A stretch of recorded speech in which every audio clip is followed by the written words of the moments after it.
بسم اللہ الرحمن الرحیم بسم اللہ الرحمن الرحیم کتاب الزکوٰۃ۔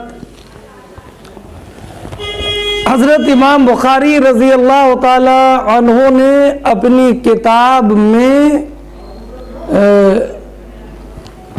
وحی سے متعلق حدیث کریمہ ذکر فرمانے کے بعد پہلے ذکر کیا کتاب الایمان کا، اس کے بعد کتاب الصلاۃ کا، اس کے بعد اب کتاب الزکوٰۃ کا، اس لیے کہ قرآن کریم کی آیت مبارکہ ہے الذین یؤمنون بالغیب ویقیمون الصلاۃ ومما رزقناہم ینفقون۔ تو آیت کریمہ میں پہلے ایمان کا ذکر ہے، بعد میں اقامت صلاۃ کا ذکر ہے، اور بعد میں انفاق فی سبیل اللہ کا ذکر ہے۔ اور حدیث مبارک میں بھی جو حدیث مبارک آپ نے پڑھی کہ نبی اکرم صلی اللہ تعالی علیہ وسلم نے ارشاد فرمایا بنی الاسلام علی خمس شہادت لا الہ الا اللہ وان محمد رسول اللہ وإقام الصلاۃ وإیتاء الزکاۃ۔ تو قرآن کریم کی آیت کریمہ نبی کریم علیہ الصلوۃ والسلام کی مبارک حدیث کے مطابق امام بخاری نے بھی پہلے کتاب الایمان، اس کے بعد میں کتاب الصلاۃ اور اس کے بعد میں کتاب الزکوٰۃ ذکر فرمائی ہے۔ کتاب الزکوٰۃ، شریعت میں زکوٰۃ کا معنی ہے مال کے ایک حصے کا جو شرع نے مقرر فرمایا ہے اللہ کے لیے کسی مسلمان فقیر وغیرہ مستحق زکوٰۃ کو مالک کر دینا، بشرطے کہ وہ فقیر ہاشمی نہ ہو۔ یاد رکھیے زکوٰۃ فرض ہے اور اس کی فرضیت قطعی اجماعی ہے، اس کا منکر کافر ہے اور جو نہ دے مستحق قتل ہے اور تاخیر کرنے والا فاسق مردود الشہادت ہے۔ اگر کسی بستی والے یا کوئی جماعت زکوٰۃ نہ دے تو سلطان اسلام کو اس سے قتال کا حکم ہے۔ زکوٰۃ اسلام کا تیسرا رکن ہے۔ اکثر علماء کے نزدیک زکوٰۃ ہجرت کے دوسرے سال فرض ہوئی۔ زکوٰۃ ہر مسلمان مرد و عورت عاقل بالغ پر فرض ہے جو مالک نصاب ہو۔ یاد رکھیے کہ زکوٰۃ تین مالوں میں واجب ہوتی ہے جن کو مال نامی کہا جاتا ہے، سونا چاندی، چاہے زیور ہوں، برتن ہوں یا سکے ہوں یا اس کے بسکٹ وغیرہ جو چلتے ہیں وہ ہوں۔ ایک سونا چاندی، دوسرا مال تجارت کچھ بھی ہو، تیسرا چرائی کے جانور جنہیں سائمہ کہتے ہیں۔ قرآن کریم کی آیت مبارکہ سے زکوٰۃ کا فرض ہونا ثابت ہے۔ قرآن کریم کی آیت مبارکہ ہے وَأَقِيمُوا الصَّلَاةَ وَآتُوا الزَّكَاةَ، نماز قائم کرو اور زکوٰۃ ادا کرو۔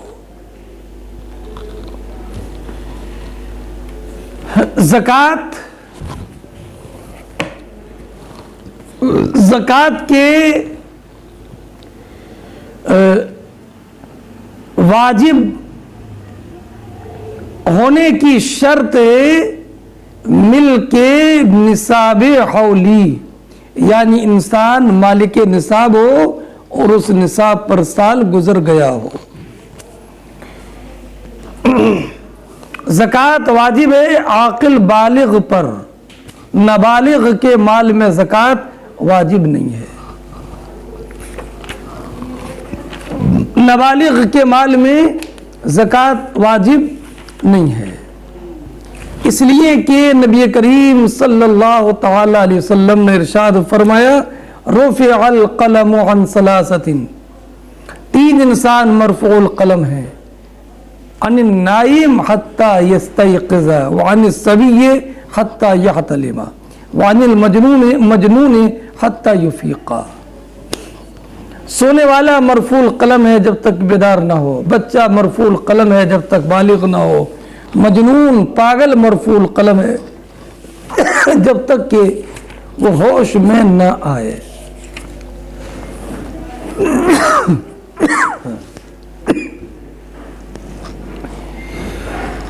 زکوٰۃ کے فرض ہونے کی حکمتیں بے شمار، ایک یہ کہ گناہوں کے میل سے بھی انسان پاک ہوتا ہے اور بخل سے بھی انسان محفوظ ہو جاتا ہے، اللہ رب العزت کی بارگاہ میں بلند رتبہ اس کو حاصل ہوتا ہے، اور محتاجوں کے ساتھ اس میں احسان بھی کرنا ہوتا ہے۔ ہاں فرماتی ہیں باب وجوب الزکاۃ، یہ باب ہے زکوٰۃ کے وجوب کے بیان میں۔ یہاں پر ذکر ہے وجوب کا اور مراد ہے فرض، اس لیے کہ وجوب کا لغوی معنی ہے ثبوت اور تحقق، تو اس لیے یہاں پر وجوب سے مراد فرض، یعنی باب فرضیت الزکاۃ،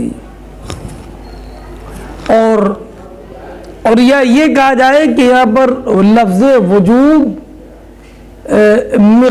مقادیر کے اعتبار سے ہے، اس لیے کہ مقادیر جو ثابت ہیں وہ خبر احاد سے ہیں۔ اگر یہ کہا جاتا کہ سمجھیے کہ جو مقدار ہے اصل زکوٰۃ کا فرض ہونا تو قرآن کریم سے ثابت، لیکن کتنے مال میں کتنی زکوٰۃ نکالی جائے گی اور مالک نصاب کب ہوگا،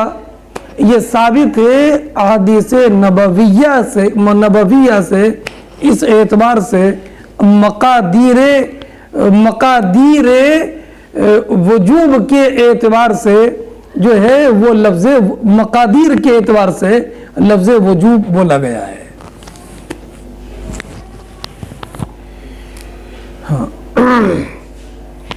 یعنی اصل زکوٰۃ تو دلیل قطعی سے ثابت ہے، لیکن مقدار حدیث سے ثابت ہے، لہذا اسی اعتبار سے لفظ وجوب کا اطلاق ہوا ہے زکوٰۃ پر۔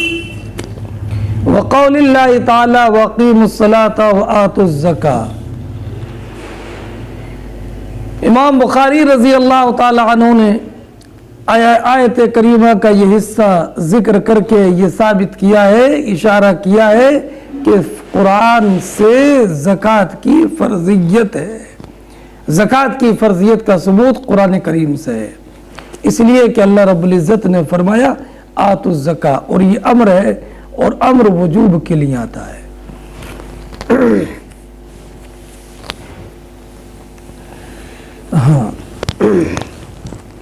وقال ابن عباس رضی اللہ تعالی عنہما حدثني ابو سفیان فذكر حدیث النبی صلی اللہ علیہ وسلم فقال یأمرنا بالصلاة والزکاة والصلة والعفاف۔ ابو سفیان کا واقعہ ابو سفیان کا واقعہ جو ہرقل کے ساتھ واقع ہوا، یہ کتاب کے آغاز ہی میں ایک لمبی حدیث میں گزر چکا ہے۔ ہرقل نے ابو سفیان سے سوال کیا تھا ماذا یأمرکم، دعوی نبوت کرنے والے محمد صلی اللہ علیہ وسلم تمہیں کس بات کا حکم دیتے ہیں؟ تو ابو سفیان نے کہا تھا اس سوال کے جواب میں یہ محمد صلی اللہ علیہ وسلم یہ کہتے ہیں اعبدوا اللہ وحدہ ولا تشرکوا بہ شیئا وَاتْرُكُوا مَا يَقُولُ آبَاؤُكُمْ وَيَأْمُرُنَا بِالصَّلَاةِ وَالزَّكَاةِ وَالصِّدْقِ وَالْعَفَافِ وَالصِّلَةِ، کہ وہ کہتے ہیں کہ تنہا ایک خدا کی عبادت کرو، اس کا کسی کو شریک مت ٹھہراؤ، اور وہ باطل باتیں چھوڑ دو جو تمہارے باپ دادا کرتے تھے، اور وہ ہم کو حکم دیتے ہیں نماز کا، زکوٰۃ کا، سچائی کا، پاک دامنی کا اور صلہ رحمی کا۔ محل ترجمہ یأمرنا بالصلاۃ والزکاۃ، کہ وہ ہم کو حکم دیتے ہیں نماز کا اور زکوٰۃ کا۔ حدثنا ابو عاصم الضحاک بن مخلد عن زکریا ابن اسحاق عن یحییٰ ابن عبداللہ ابن سیفی عن ابی محبد عن ابن عباس ان النبی صلی اللہ علیہ وسلم بعث معاذا الى اليمن فقال ادعوهم الى شهادة لا اله الا الله وانی رسول اللہ فإنهم أطاعوا لذلك فعالمهم أن الله افترض عليهم 5 صلوات في كل يوم وليلة فإنهم أطاعوا لذلك فعالمهم إن الله افترض عليهم صدقة في أموالهم تؤخذ من أغنيائهم وترد في فقرائهم۔ حضرت عبداللہ ابن عباس رضی اللہ تعالی عنہ روایت کرتے ہیں کہ نبی اکرم صلی اللہ تعالی علیہ وسلم نے حضرت معاذ ابن جبل کو یمن بھیجتے وقت ان سے ارشاد فرمایا تھا ادعوهم الى شہادت لا الہ الا اللہ، پہلے ان کو اس بات کی دعوت دو کہ وہ یہ گواہی دیں کہ اللہ کے سوا کوئی معبود نہیں، وانی رسول اللہ، اور یہ گواہی دیں کہ میں اللہ کا رسول ہوں، فإنهم أطاعوا لذلك، اگر وہ اسے مان لیں، فعالمهم، تو انہیں یہ بتاؤ کہ بے شک اللہ نے ان پر ایک دن ایک رات میں روزانہ 5 وقت کی نماز فرض فرمائی ہے۔ فإنهم أطاعوا لذلك، اگر یہ بھی مان لیں تو انہیں یہ بتاؤ کہ اللہ رب العزت نے ان کے اموال میں صدقہ فرض کیا ہے، تؤخذ من اغنیائہم وترد فی فقرائہم، کہ جو ان کے مالداروں سے لیا جائے گا اور ان کے محتاجوں پر لوٹا دیا جائے گا۔ یہاں پر محل ترجمہ یہ ہے کہ ان اللہ افترض علیہم صدقہ، اللہ رب العزت نے ان کے مال میں ان پر زکوٰۃ فرض کی ہے کہ جو ان کے مالداروں سے لی جائے گی اور ان کے محتاجوں پر لوٹا دی جائے گی۔ ہاں، اب نبی کریم صلی اللہ تعالی علیہ وسلم نے حضرت معاذ ابن جبل کو غزوہ تبوک سے واپسی کے بعد سن 9 ہجری میں ماہ ربیع الاخر میں حضرت معاذ ابن جبل اور حضرت ابو موسیٰ اشعری رضی اللہ تعالی عنہما کو یمن بھیجا تھا۔ حضرت معاذ کو قاضی مقرر کیا تھا اور انہیں یہ ذمہ بھی تھا کہ وہ عاملین سے زکوٰۃ وصولیں۔ یمن میں نصرانی بھی تھے، اس کی طرف دوسری روایتوں میں اشارہ بھی فرمایا کہ ان قریب تم ایسے لوگوں کے پاس جاؤ گے جو اہل کتاب ہیں۔ اس حدیث سے جہاں یہ ثابت ہوا کہ اللہ رب العزت نے مالداروں پر زکوٰۃ فرض کی ہے، وہیں پر اس حدیث سے یہ بھی ثابت ہوا کہ کفار کو قتال سے پہلے اسلام کی دعوت دینی چاہیے، اور یہ بھی معلوم ہوا کہ